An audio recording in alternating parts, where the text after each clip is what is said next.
Hello, Geekvolution. I am Captain Logan, and welcome back to the Captain Logan Show. We are broadcasting live right now for Halloween. It is the day before Halloween because we figured more folks would be able to make it tonight. Of course, I have children, and I have to take them out for trick-or-treating and do, cool Halloween stuff for my kids. Yeah, broadcasting live this evening. Thanks so much for being here, everybody that's watching this live. Thanks for watching after the fact. If you're doing that, for the next hour or so, Danny and I are going to take your questions, Halloween related or not. You guys can ask us about anything this evening that you would like to ask us about.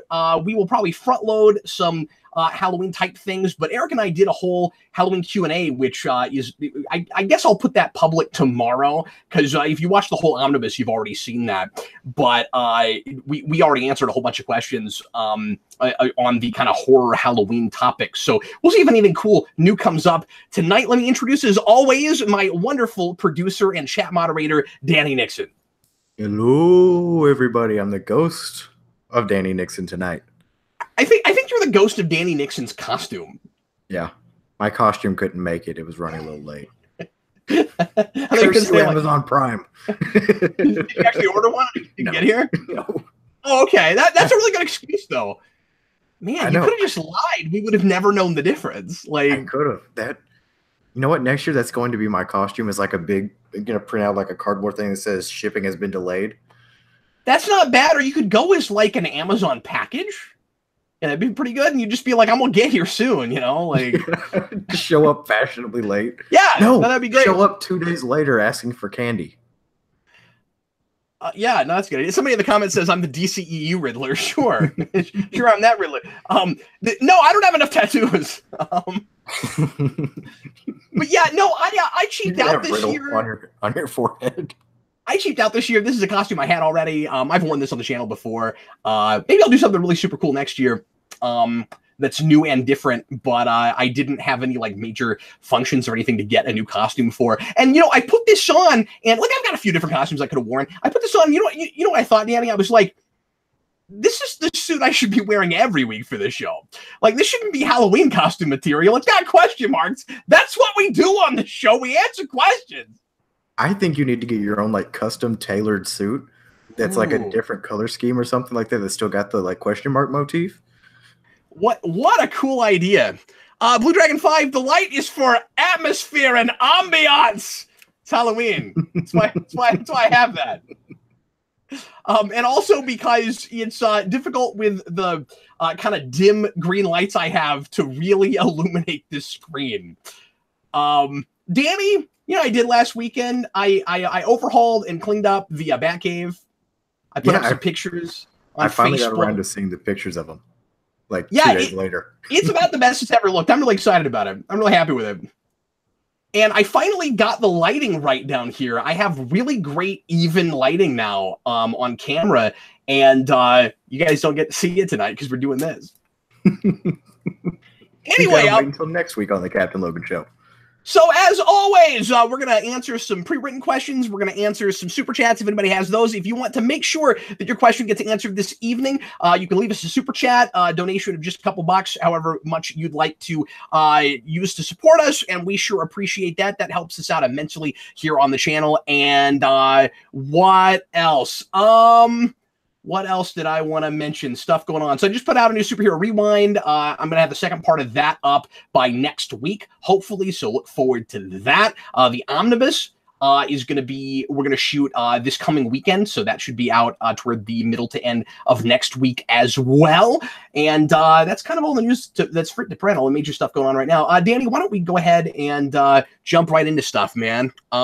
What would you like to start with? Why don't you ask us a pre-written question while we're waiting for some super chats? Jump right into it, sir. All right. The first question from William Parcell. What is the best written horror film you've ever seen? Grady Childs, I guess, because I was talking about my about the Batcave, says I changed my bed today. Good job. Can you repeat the question? Yeah, William Parcell says, what is the best written horror film you've ever seen?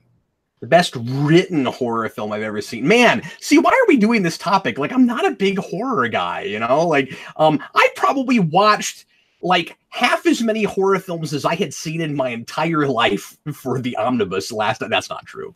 And I've seen a lot more bad horror than good, of course, but that's, you know, that's just that genre, right? I mean, like Halloween is up there, but I mean, like that's a well written film, but it's kind of more about the cinematography and everything and the directing and everything. God, I don't know, because I've been watching so much bad horror lately. Like I guess Psycho's got to be up there. It's gonna be hard not to say that for everything. Danny, what's the best horror movie? What's the best written horror movie you've ever seen? So I break it down into like two separate categories, like straight up horror and then slasher. Because I think you're gonna say like psychological horror too.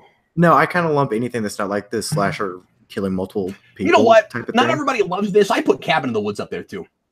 I would too. I really like that movie. I don't qualify it as like a horror movie, even though it is, because that's exactly what it is. I just don't think of it in that same way because of how meta it is.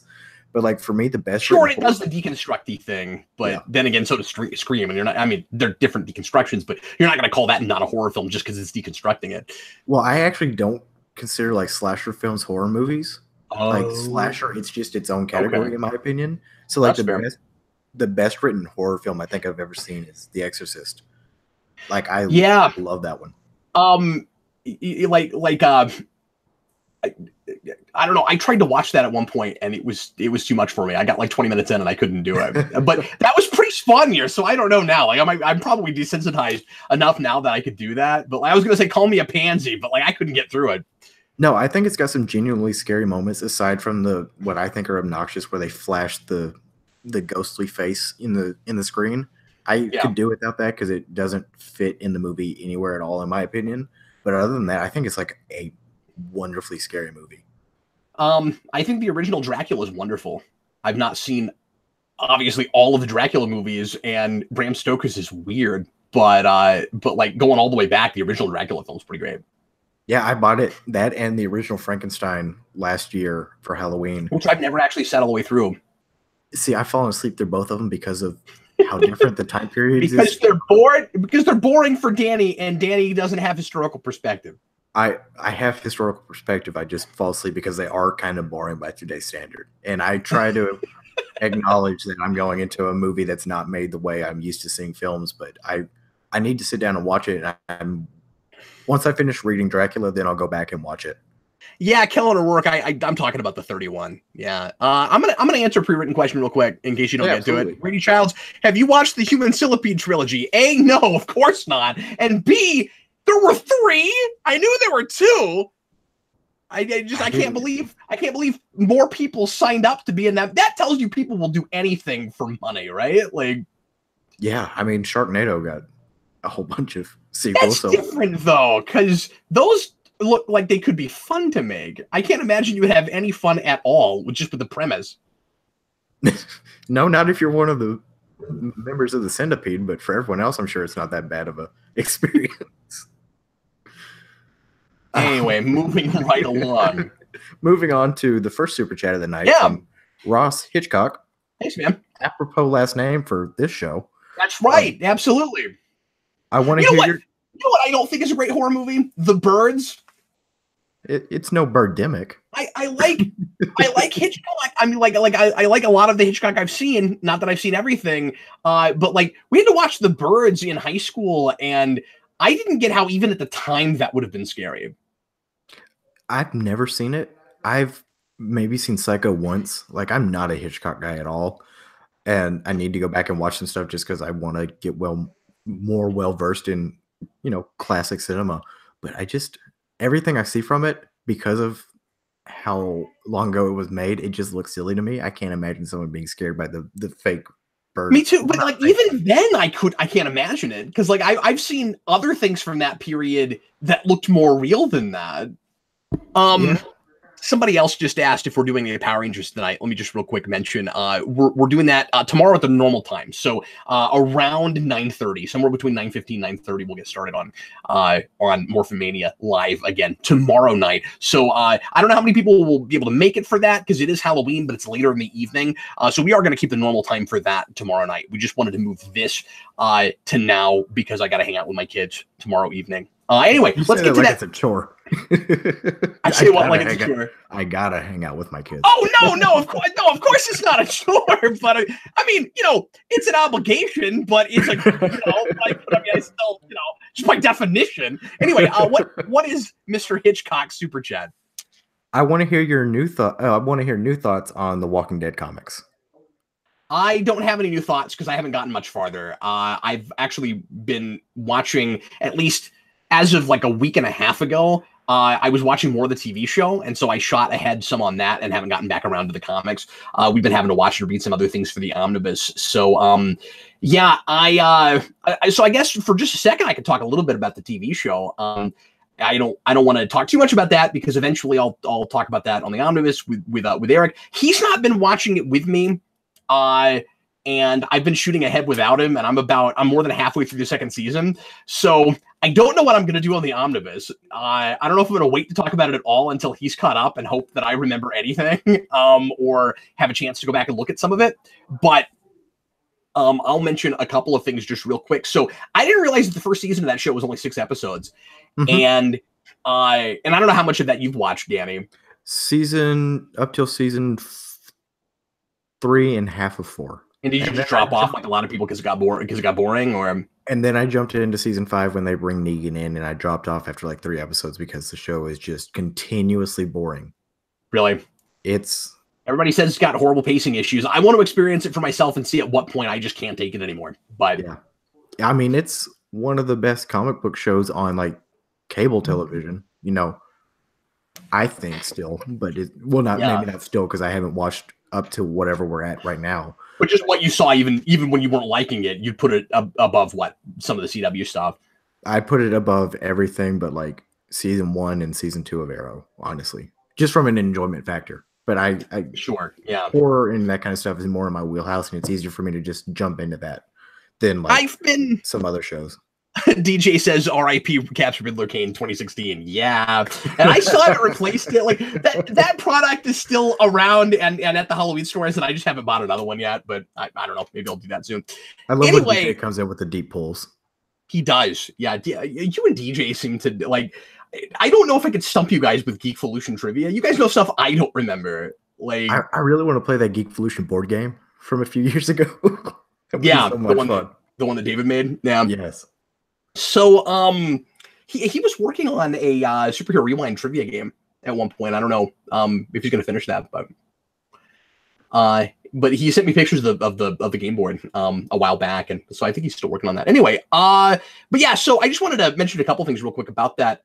So I have kind of fallen in love with the farmer character in both the comics and the show, Herschel. Mm-hmm. I just find him absolutely fascinating and such an interesting walking quagmire. I really, really like that guy, and he's different in both places, but like ultimately about the same things. It's really interesting. Like that actor is playing him, and I think he just passed away recently, and is supposed to come back in season 9 somehow. They announced he was coming back the day he died, so I don't know if they filmed anything with him. So that plan may be scrapped. I wasn't sure when those, because I had seen the article that he was coming back, but didn't know he had passed yet. It came out that morning, and we got the news that he passed either that afternoon or that night. Wow, that's fascinating. But I mean, like he's obviously really up in years when he's there in the first place. Yeah. But no, the most interesting thing about that show for me is the way it deviates really far from the comics, and you can't imagine how it would get back to more or less the narrative of the comics, and it does. Like it'll run off with a whole other, I don't even want to say subplot, like main plot. They'll just go to a total other place. Like they go to, in the first season, they go to another like indoor place way before you get to the prison that's not in the comics at all and is really interesting. And what's done there is really super heartbreaking. And then, like, we talked about this when we reviewed the comics up through what Eric and I read, and we wondered what in the world that show does for 2 seasons if it takes that long to get to the prison. And then I'm like, oh, it runs off to different places. And I mean, there are several episodes where they're just like in the road scavenging for things and looking for a little girl they've lost, and that's not in the book. But then they get to Herschel's farm after that. And so I'm like, oh, okay, well, that's how you're able to stretch that small amount of singles, that far. And it doesn't feel stretched. They're just telling a different story, but interweaving it in and out of the book, and not everything happens exactly the same way. And I mean, I think the smartest thing they do is keep Shane as long as they do, because he's fascinating. Yeah, I've never read a single Walking Dead comic, but so I have no frame of reference for how quickly they get to the prison or how quickly they get to Herschel's farm. But I remember at least those first 2 seasons, it feels like it progresses at a rate that it should for just how the show is structured on its own. Yeah, not ignoring any previous source material. It feels like when they get to that prison, that's when they should get there, from what I remember. And it's been years since I went and watched those first 2 seasons. The thing people keep telling me is that first season is great and it falls off in second, and I don't understand that. Like, second is where it's really taken off for me. Like, I enjoyed first season, but in my mind, second is just an extension of first. Like, they only got 6 episodes because they didn't know how it would perform. It's kind of like Castlevania. Like, they're calling that 2 seasons, but it's 1 season. Stop it. I think that's what's happening with people, is they forget season 1 is just 6 episodes. So they're kind of conflating. Are they lumping it all together? Is that what they're doing? That's how I interpret it, because I've never understood people who say that season 2 is bad, because I like season 2. I don't know what they're talking about. That's where a lot of the meat is. Anyway, we should move on. He didn't even ask about the TV show, but I thought I'd take that opportunity to talk about it for a minute in case I don't get to talk about that on the Omnibus next weekend. If I repeat myself, I apologize. Danny, what else? Maybe do like a pre-written question and then get back to the super chats. All right. Let me get up to the pre-written questions. Okay. Blue Dragon 5 asks, what is the scariest moment in any of the DC original animated movies? Wow, interesting question. The first hour and a half of Batman and Harley Quinn. Yeah, I mean, that's absolutely horrifying. But if you're not looking for an ironic answer and you mean things that are actually sort of scary, I mean, like, I can think of really intense things. I don't know that there's anything that's actually, like, horror movie scary, or at least that I can immediately remember or latch onto. Like, I'm thinking about stuff in, Red Hood that's pretty intense and that you don't know where it's going, or it's just like horrifying in the sense of, oh my God, he's beating that kid with a crowbar and they're animating it and there's blood everywhere. But yeah, beyond that, nothing's immediately coming to me. No, I mean, the Court of the Owl stuff was not scary, and they didn't translate that real well from the page. No, maybe there's something really good in the new Constantine movie. I haven't seen that, or Justice League Which Dark. I have right here. I don't have this yet, or I haven't watched this yet either. Yeah, Justice League Dark. I don't remember anything in that being scary. It's really good occult material, but and even like the Suicide Squad Hell to Pay, like, I don't think there was anything that I thought it was like straight up scary. Madman says Batman Gotham Knight. Yeah, I mean, there's some nice horror imagery in that. Yeah. What else?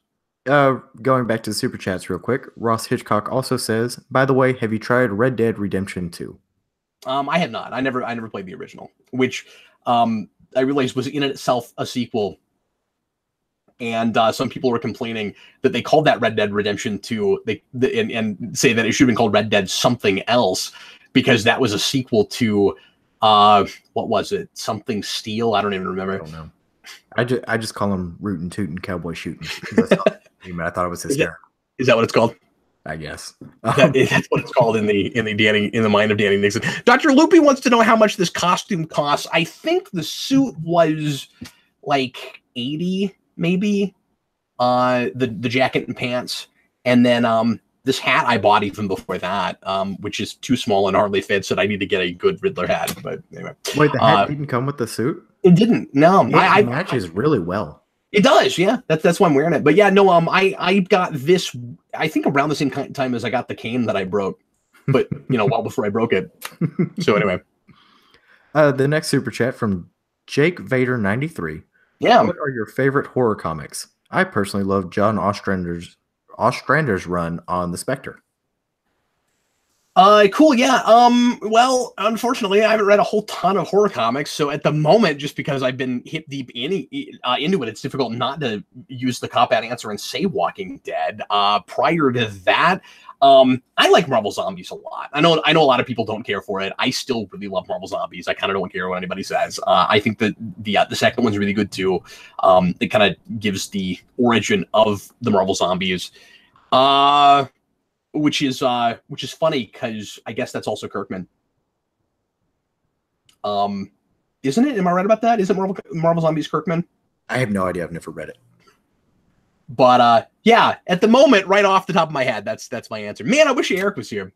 I know this is the one where he should be on here, especially for the horror comic stuff, because I know nothing about horror comics. Yeah, and of course, he's read a ton in the way of horror comics. I've just always been much more of a superhero fan. I mean, I've read a lot of comics that are kind of scary, but not straight up horror comics. Like I think some of the like scariest comics I've read are Punisher Mags. There's some messed up stuff in them.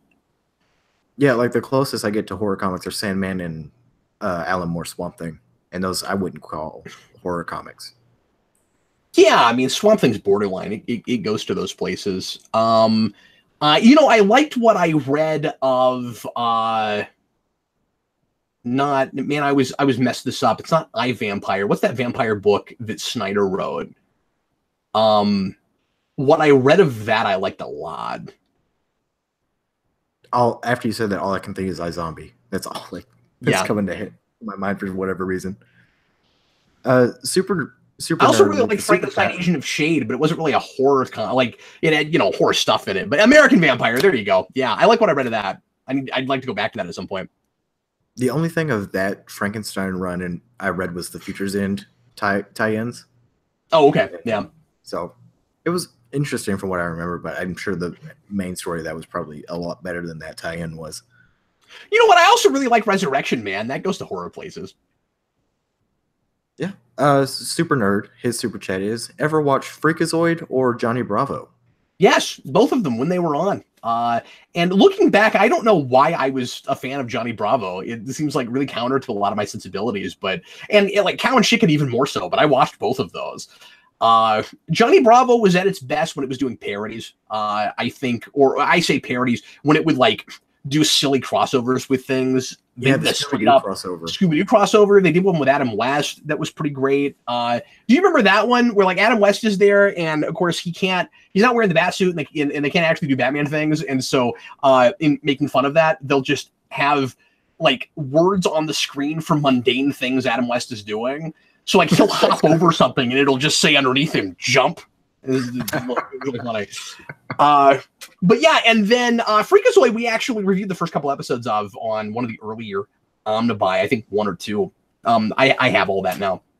My favorite gag from Freakazoid, and I remembered this exactly as it was in the show. It was the only thing I really remembered really well from that show, but it stuck with me. I thought it was so funny that I was surprised when and I didn't realize it was in the pilot. It's in the first episode. I think the first episode.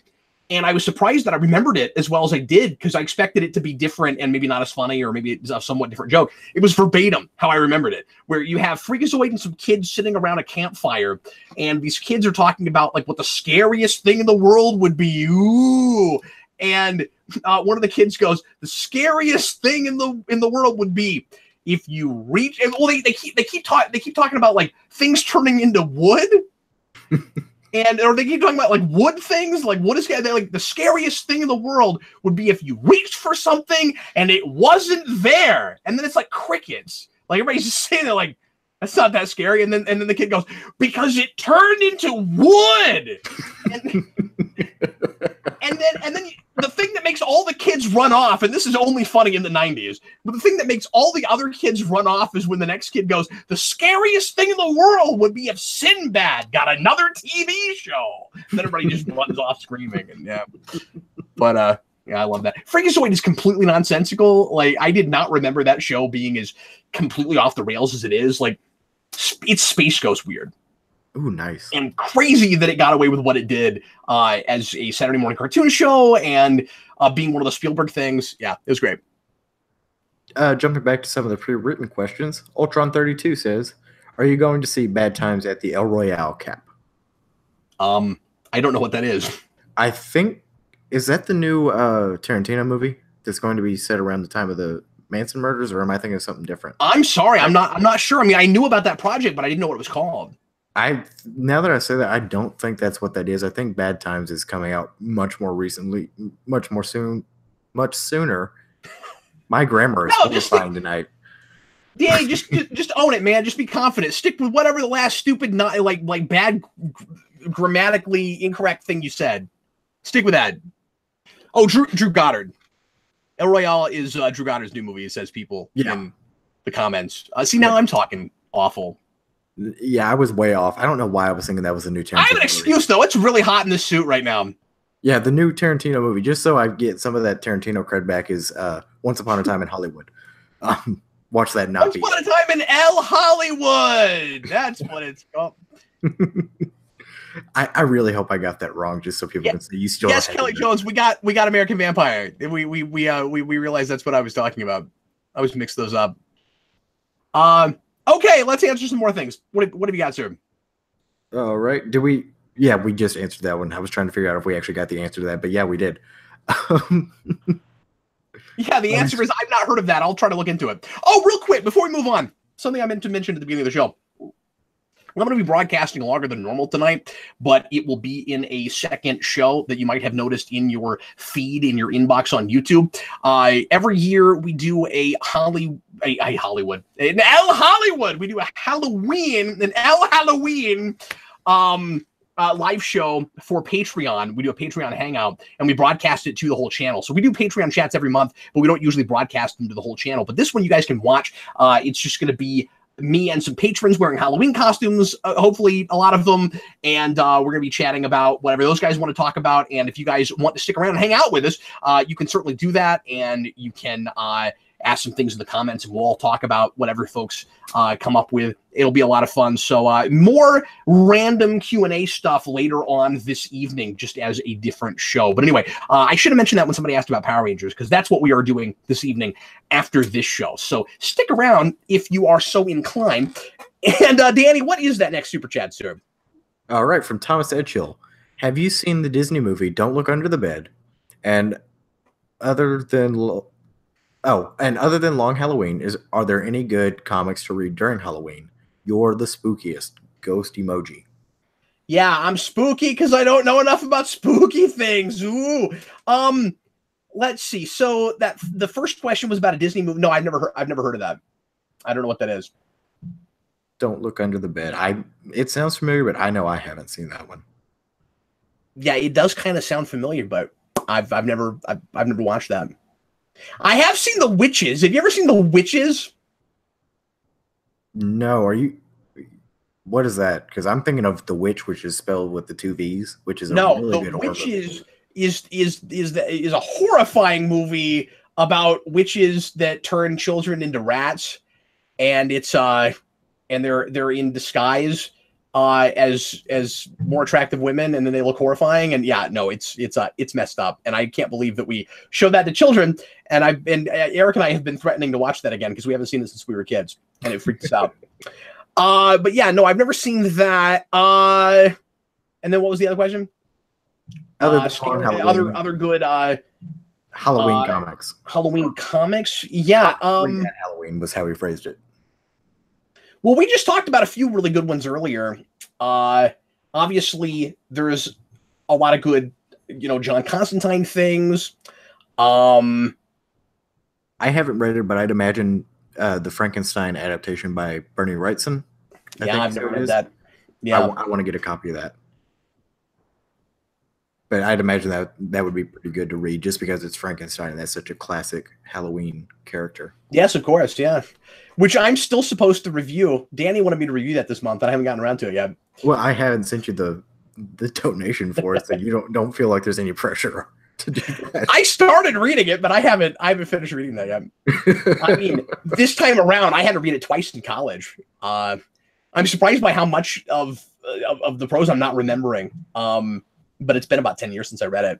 I used to know that book really, really well because I had to read it 2 semesters in a row. Yeah, I think with the time period that was written, and some of the writing is a little overdone for today's standards as far as like reading through prose, at least for me. Like a lot of it doesn't. Oh, well, yes, of course. I mean, that's just, English writing of the period. Yeah, sure.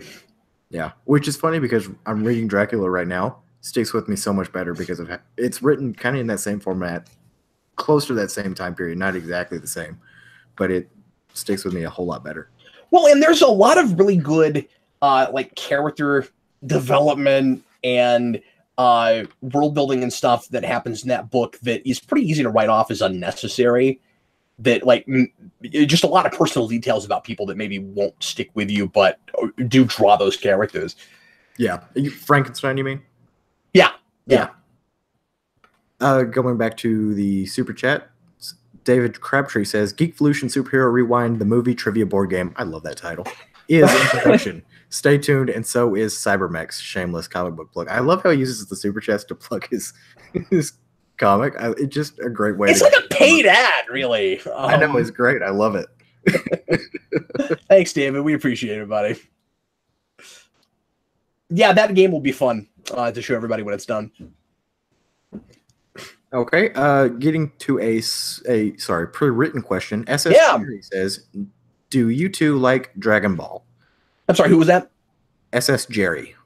That's a name I don't recognize. Welcome. How you doing? I wanted to get a new guy's question since I've read kind of the standard go-to. The usual suspects? Yeah, the unusual suspects. Yeah, I'm not a Dragon Ball guy. As a lot of people know, I'm not a big, Japanese animation guy in the first place. But, I look at more of that now than I ever used to, partly because Eric lives here and he keeps showing me things. But, yeah, I have never watched one Dragon Ball thing. I've seen little bits and excerpts and things here and there, and it just didn't look super appealing to me. And it has that reputation for being really slow and taking forever for anything to happen. But I was at a store once that was showing one of the movies, and I couldn't begin to tell you which one it was because I'm a virgin on this. I don't know anything about Dragon Ball. But it had a really rockin' 80s soundtrack, or maybe like early 90s kind of thing. And I was like, well, this one maybe I would watch just because of the soundtrack and the atmosphere. Yeah, and I've never read it. Wow, sorry. I was trying to find super chats that just in case I had skipped over any, but no, I've seen like a few episodes of Dragon Ball Z and GT, and I'm just not a big fan of it in the sense that like I just never caught onto it. I loved drawing the characters when I was like a lot younger because they're like super over the top ripped, just like comic book characters. So like that was always appealing to me. It's like, ooh, cool! I can draw like muscles on top of muscles. It's so cool. Yeah, well, and like everybody wants to draw really exaggerated things when you're a kid. Oh man, you should have seen the triceps stacked on top of triceps I used to draw when I had even worse anatomy. But I think we're actually all caught up on super chats now. So okay, to cool. get back to some of the pre-written questions. Yeah. Style Dude 21. If you could write a script for one of the horror slashers, Jason, Freddy, Michael, Leatherface, etc., who would it be and why? Chucky. That one's easy. When I was 12, I wrote a Child's Play fanfic, not even kidding. And I don't think I ever finished it, but at least I started on a Child's Play fanfic. I tried to write what Child's Play 4 would have been before we got to Bride of Chucky, which I've never actually seen. I haven't seen Bride or Seed, but I've seen the newer ones after that, which just get more preposterous as they go along. And that's kind of, I don't know, that's kind of a guilty pleasure for me. I don't know why. Those movies are absolutely crazy and kind of terrible, but I sort of enjoy them. But anyway, I mean, a lot of this nostalgia, like that was one of my first horror franchises, and it was one of those things. I've talked about this a little bit on the channel because Eric and I have reviewed the first two. For whatever reason, my dad let me watch those when I was like 10 or 11, and it felt like a thing I shouldn't have been watching, and I was fascinated by it because I was seeing all these things that I didn't usually see in movies, and that kind of creeped me out or grossed me out a little bit.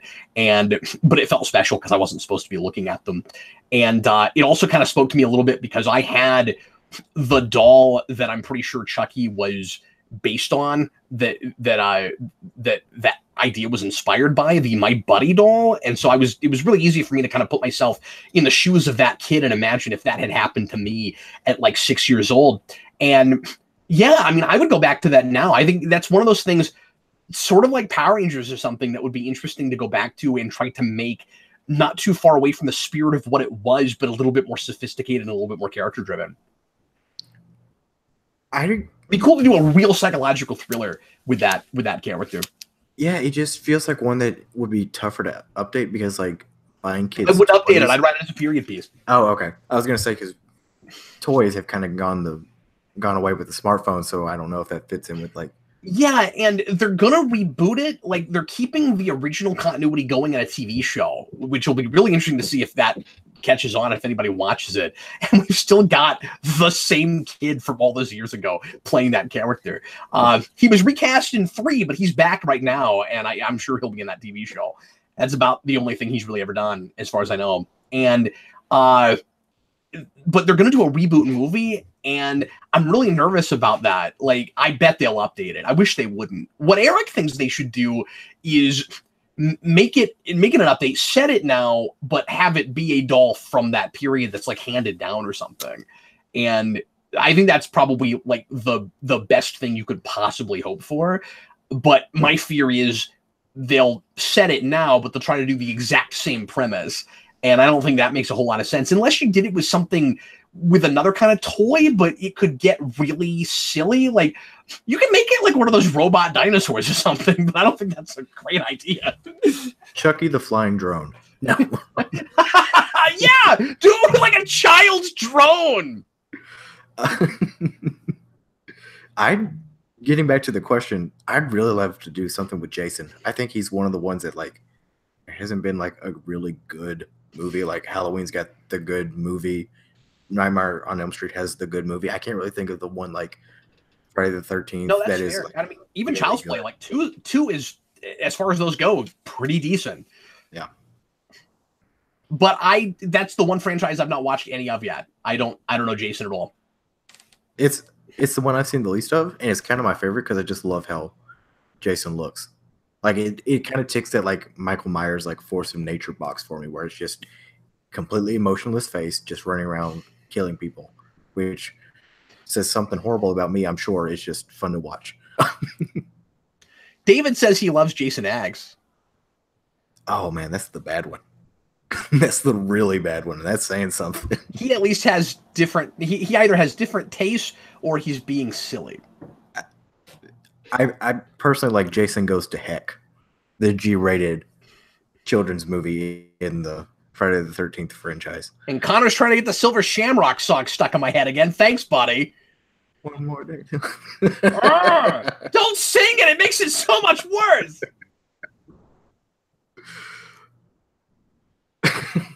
I think you talked about this on the Omnibus, but he's asked this a few times. Matthew Clark says, how do you guys feel about Luke Cage being canceled? We will talk about that on the Omnibus. So that happened shortly after we shot the last one. That whole thing is really interesting. Yeah, of course, I'm sad about that.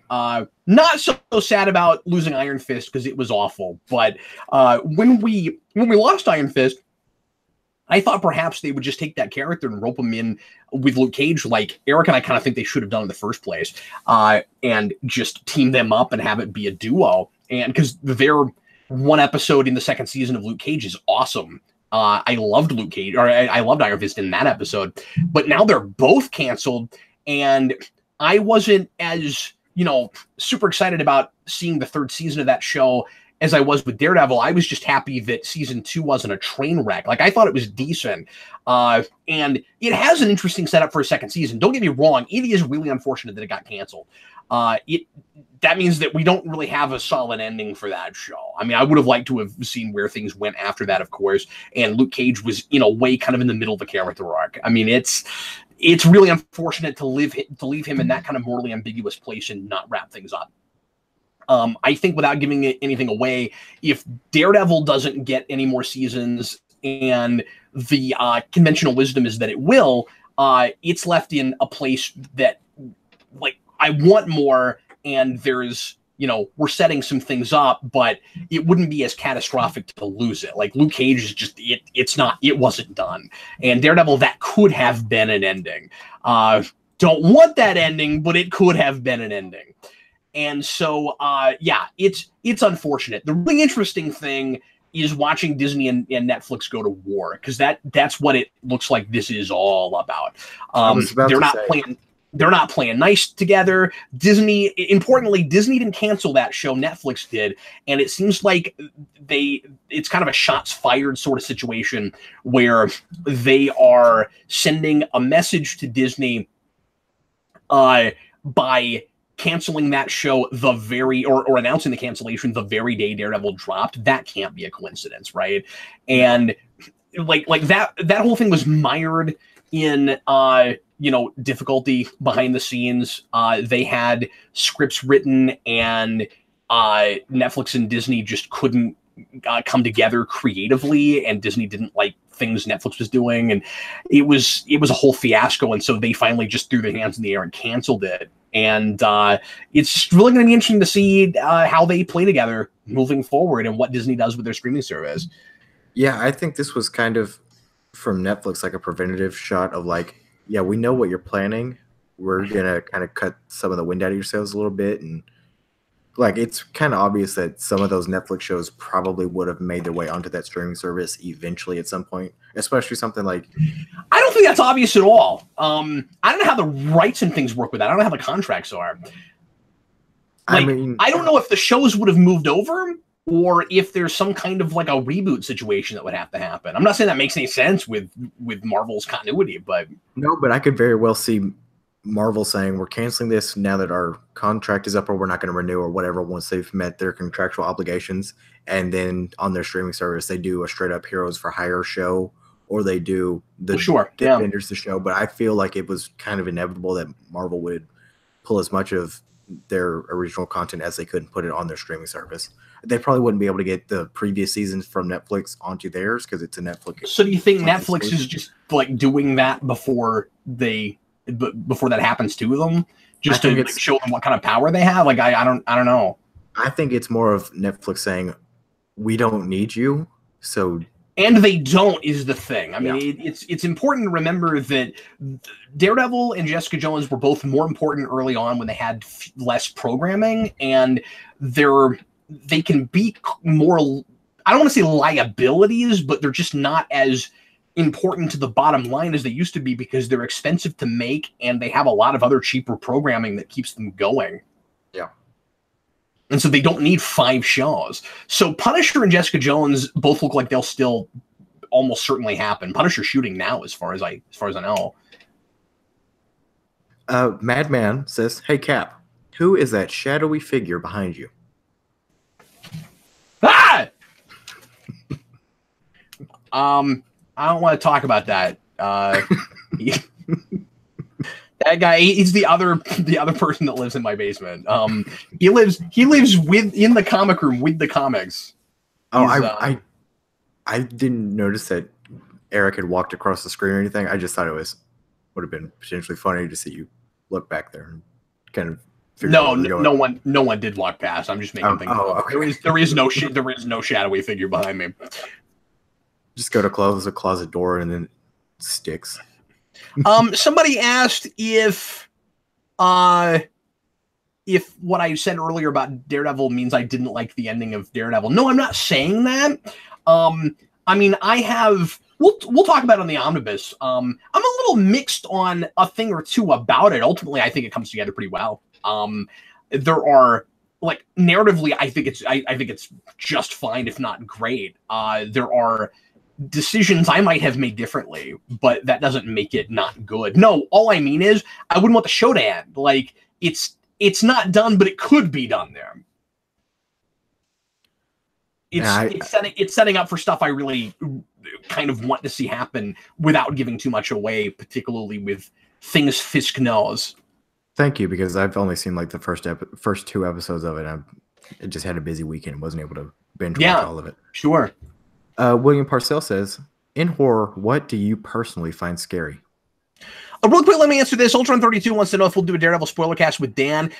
There's no way Dan's had time to watch all of it. I mean, I'll message him and see, but I'm sure he's not through it yet. If he's even had a chance to start. I mean, Dan's in law school, so no, that's almost certainly not going to happen, or we'd have to wait a while for him. No, we'll do it on the omnibus. We'll do full spoilers, but it'll be just Eric and I on the omnibus. But anyway, I'm sorry, Danny. Would you ask that question one more time? Yeah, William Parcell asks, in horror, what do you personally find scary? Wow, that's a great question. I gotta say, I'm getting kind of desensitized to things where there are things that I find, unnerving, of course, but like, I don't know if I'm just like so super creeped out by things anymore in movies. Like, I feel like I can handle most of anything at this point. But as far as just things that like, personally bug me and unnerve me, like my one of, if not my favorite horror movies, is 28 Days Later. I've talked about that, and there's just something about the way those zombies move that freaked me out when it came out, that made it hard not to leave the theater and imagining them coming after you, like imagining them attacking like as you're leaving. I think it's a lot of the time it's like perversions of things that you usually find safe, which is a really broad category, but there's a lot of things that fall into that category. So like, I never had it with clowns, because clowns were always kind of creepy when I was a kid, and we had already, even when I was a kid, kind of moved away a little bit anyway from kids think clowns are safe and innocent things. Like, I think we already were getting to a place of like self-awareness of just, that's almost just inherently a creepy looking thing. Like clowns are kind of, not all the time, and of course, like Bozo the Clown was on when I was a kid and stuff. Like and Ronald McDonald was popular, so you still had clowns. We don't have any of that anymore. Like, clowns are kind of just done. Clowns are almost like a horror thing exclusively at this point. Yeah, and even McDonald's got rid of Ronald McDonald in favor of an even creepier mascot. It's horrifying. I don't know if I've sid it. It's just the Happy Meal box, but its eyes. Oh, okay. I didn't know if that's what. No, you're right. You're right. That is kind of horrifying. But I don't know, just like perversions of things that you usually think of as like safe and happy things. Yeah, that's always that. Like, I think that's, for me, like the intangible, like possessions or things I'm not seeing on screen, have always been scarier to me. And like, I think it kind of goes along with that perversion stuff. Like The Nun, it's not a good movie. It kind of creeps me out because of how like that, like the settings and everything. Like that old Gothic cathedral is pretty creepy because it's taking something that's supposed to be, a holy, sacred, safe place in a church and making it so terrifying. And I guess, old churches like that are creepy on their own just by how they're built. But, like that kind of, maybe that imagery is like the thing I find personally scary. Yes, Blue Dragon 5 like popsicles, precisely. Popsicles are horrifying, as we all know. That's a fun, your reference. But yeah, like I was thinking Punisher, which is hysterical.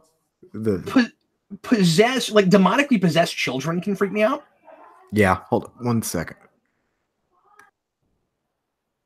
Oh, I thought there was like, maybe there's like people talking in the background. Is that what's going on, Danny? Okay, all right.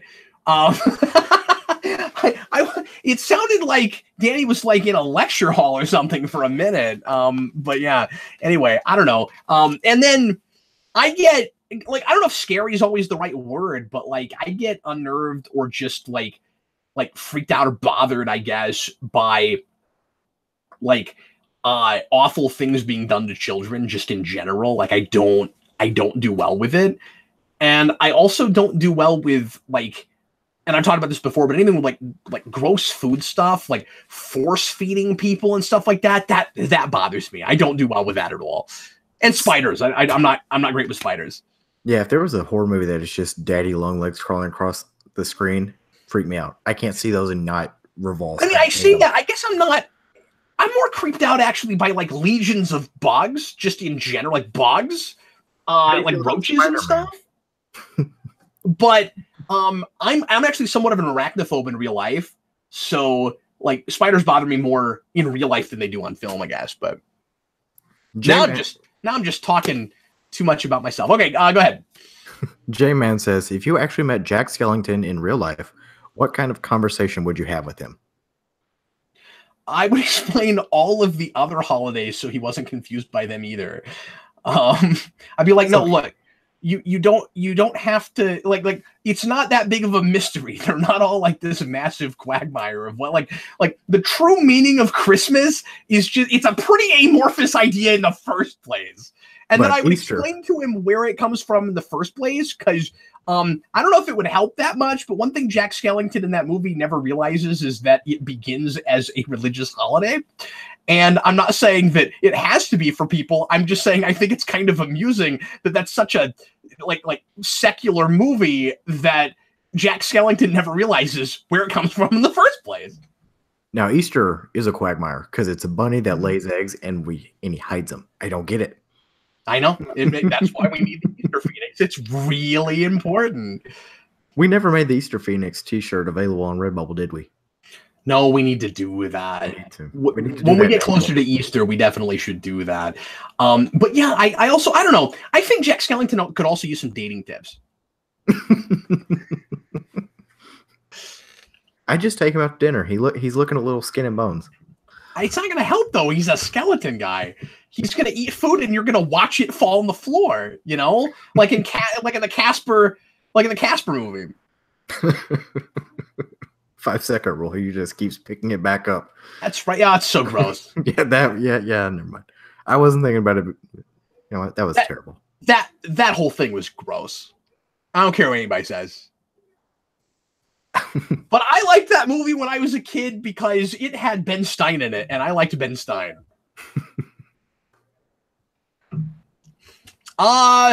We've got about 5 minutes left, Danny. All right. David Crabtree says, Cap, have you seen Arachnophobia? Going back to no, I have not. I've never watched that movie. I'm not big into like the B movie, like animal monster type movies. Like I saw Anaconda once and did not understand the appeal. I think that's one of those things that a lot of people found like ironically fun to watch, but like it's not a great movie, but it was kind of a fun, like stupid B movie thing. I don't really get the appeal of that. My wife likes things like Mega Shark versus Giant Octopus. I don't get it. Yeah, I remember watching Anaconda when I was really young, like around the time Spider-Man 2 was coming out. So I loved it because it was just awesome to see. Like visually, it was a spectacle. Madman says, bunnies are mammals. They shouldn't lay candy eggs. It's unnatural. It is. Well, Jaws I liked, and I finally watched that a couple months ago for the first time. I got to go to a theater and see that. Yeah, I didn't grow up with it. I'd never seen it. That's one of those movies that kind of transcends that whole thing. Yeah, it's weird. Excuse me, sorry. Like, I've always heard it referred to as a horror movie. I've just never thought of it as a horror movie, even though it was a horror movie for its time. Because my mom always talks about it as that's her favorite horror movie growing up was Jaws. Yeah. Well, and back when Vince was doing Horror Movie Rewind, he even reviewed it there. Like, it's thought of as a horror movie. And yeah, sure, I get that, but it's above and beyond that. It transcends that genre. It's a horror movie as much as Jurassic Park is, and nobody talks about that like a horror movie. Yeah. Which I don't really get, but like it's I don't know, like production values, especially for how little money that movie was made with, and atmosphere, and then just humanity. There's a lot of there are a couple scenes where we just stop everything and talk about how people are feeling about things, and that movie's actually about stuff. Dr. Loopy says, what is the best horror movie of the last 10 years? Of the things I've seen, goodness, I gotta think for a minute. So, like I said, I really like Cabin in the Woods, if that counts.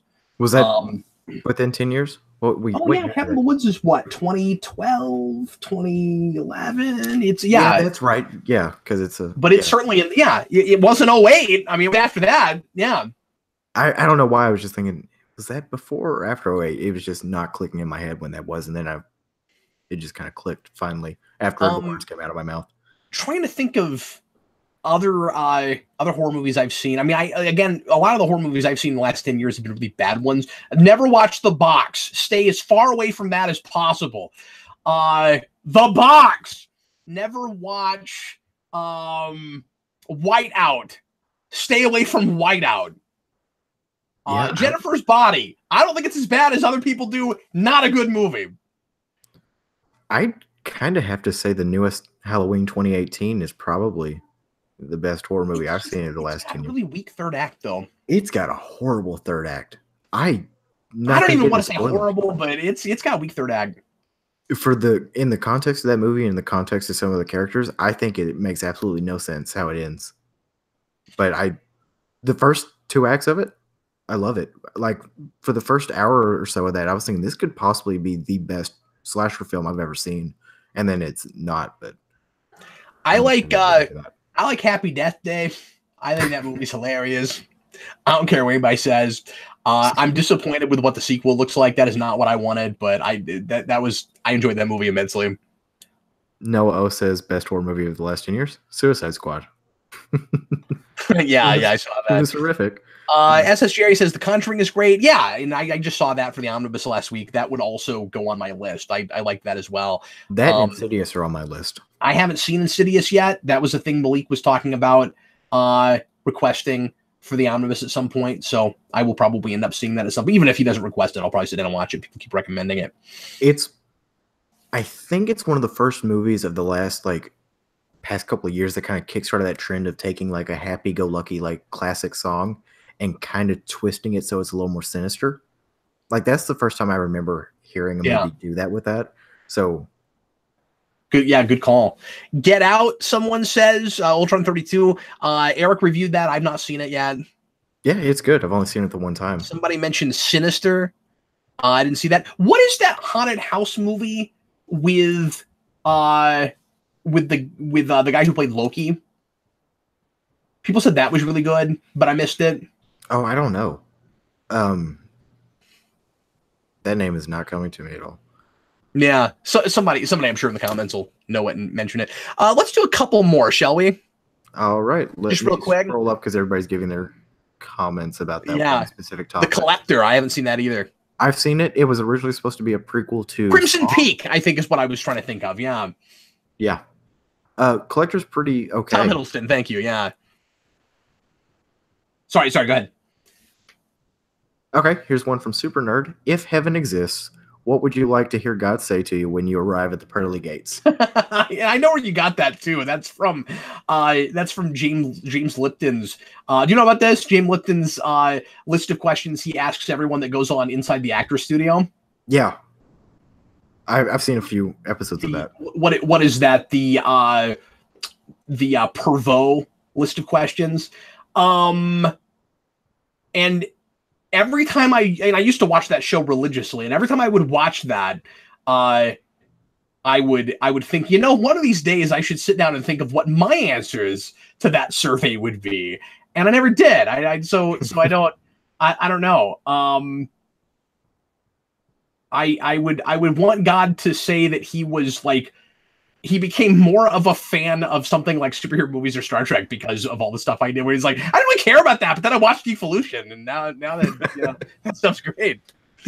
You know what? Perhaps I judged that director a little too harshly. Yeah. No, I've got it. I get to the pearly gates, and God holds up a sign, a green sign that says "Feeling It." That would be amazing. Or says, you get into heaven. You know why? Because cheese. It's a light feeling it. I waffled. I was flipping the sign this. It's just like when you flip the coin and it lands. standing up. It'd just be that where you just. Jake Vader 93 puts in a $2 super chat.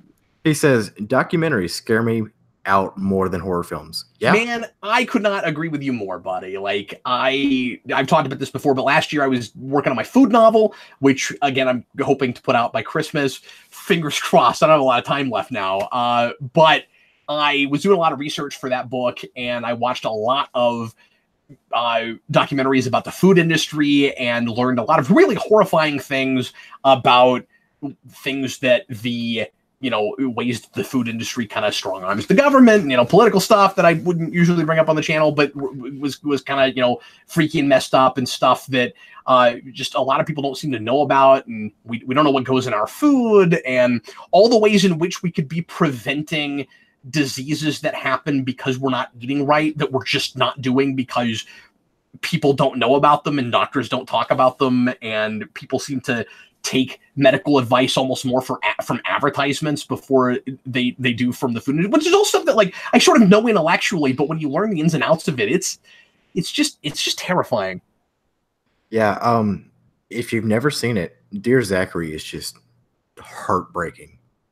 It's a heartbreaking documentary. It's tough to watch. I could only sit through it once. Jeffrey keeps making me watch really depressing rock documentaries about that's every rock documentary. Yeah, I know, but just about these musicians that like I've never heard of, and then I'll listen to some of their music and it gets interesting and I'll get into it a little bit, and then I'll find out that like they went psychotic and killed themselves or just went nuts it's really sad. Oh. I'm sorry, what did you say? I was just looking at a really good question. Well, would you like to end off on your really good question? Sure. SS Jerry says, does the Twilight show, The Twilight Zone, still hold up for you guys? Yeah, absolutely it does. We talked about this some. I would like to do some reviews of Twilight Zone episodes at some point. I still haven't watched enough of that show, but every time I watch it, I mean, it's not like every episode is great. It's like most TV shows, but yeah, a lot of that holds up because it was really minimalistic and kind of timeless. I mean, like it would, a lot of it's kind of set in the same time that show is happening in, but continues to be about a lot of the same kinds of things we deal with now. Certainly. Yeah, it's a show that like I tried to binge at one time. It just doesn't make for a good binge because every time it's a bunch of mini movies. Yeah, that's the thing. Is like after each one, I was like, I want to sit and like digest this, and I couldn't go on to the next episode. Well, folks, that's going to be it for us tonight. I've got to get going. I'm going to be meeting the patrons here in about 5 minutes or so. So if you'd like to hang out with us some more, feel free and stick around. Danny is probably going to have to get going. I don't know if he's going to stick around with us or not. Yeah, I'm not going to be able to make it to the Patreon show live. That's fine. We'll just talk about you behind your back the whole time. Awesome, and it'll be live on the channel so I can watch it. That's true, you can, but it's just you can't. There won't be any way for you to stop us. Although you're all the way in Texas, you can't stop me anyway. I can do it right now. You can't stop me, sir. Mute. You don't have that power, man. You can't do it. I signed in under the power. Sorry, what? I signed in under the wrong email. I should. Oh, you couldn't do it anyway, though. You're just a moderator. You couldn't silence me. Actually, I could end the broadcast if I was signed into my normal channel. Are you serious? Yeah, that's why I signed in. I don't know what it looks like on your side. Okay, well, they messed that up. That is not what that should do. Well, it's because my account is tied to the Geekvolution account, so I can go in and like. No, I know that, but you're just a moderator on the Geekvolution account. It shouldn't give you those permissions. I agree, it shouldn't. That's why I always sign in under my alternate email account. Somebody wants to know. SS Jerry asked what state I'm in. I'm in Kansas. I live in Kansas City. Dr. Loopy, Cap owns the channel, Danny. Yeah, Danny, it's mine. It's mine. Anyway, thanks a lot for watching, everybody. We sure appreciate it. We'll see you again next week.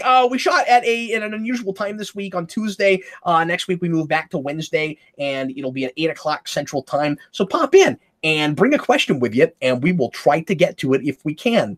In the meantime, I was Captain Logan. And I was someone dressing up as Danny Nixon, and y'all just thought I didn't have a costume. So, ha. Yeah, that's why and English isn't that guy's first language.